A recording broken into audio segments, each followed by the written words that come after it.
साईनाथ महाराज की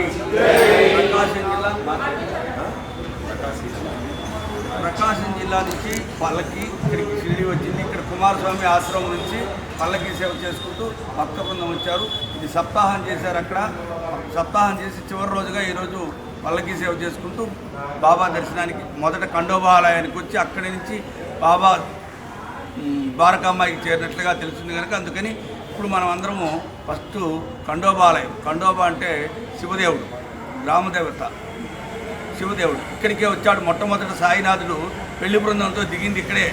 బాబాను ఆవో సాయి, అప్పటి వరకు పేరు తెలియని వారిని మహల్సాపతి గారు ఆవో సాయి అని పిలిచారు. అప్పటి నుంచి బాబా పేరు సాయిబాబాగా వచ్చింది. ఆ సాయి అంటే ఇక్కడ స్వామి అని అర్థం. అందుకని వారిని శివావతారంలో చూశారట. ఎవరు? మహల్సాపతి సాక్షాత్ శివుడుగా దర్శించాడట. అందుకని ఆవో ఈశా అని పిలిచాడు.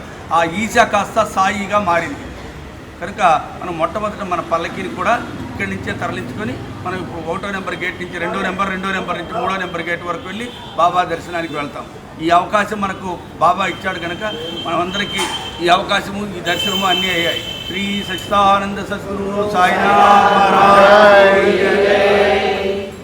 दर्शक बंधु बर्तमान आम ये मानसापति मंदिर रे बर्तमान साईंकर मान चाउड़ी यात्रा बर्तमान होता से चाउड़ी यात्रु आपण मानक जनइलु आप साई को दर्शन कले एवं बाबा ठारू किसी साई महत्व आपण मैंने जानवा पाइले। जय साईराम। जय साई।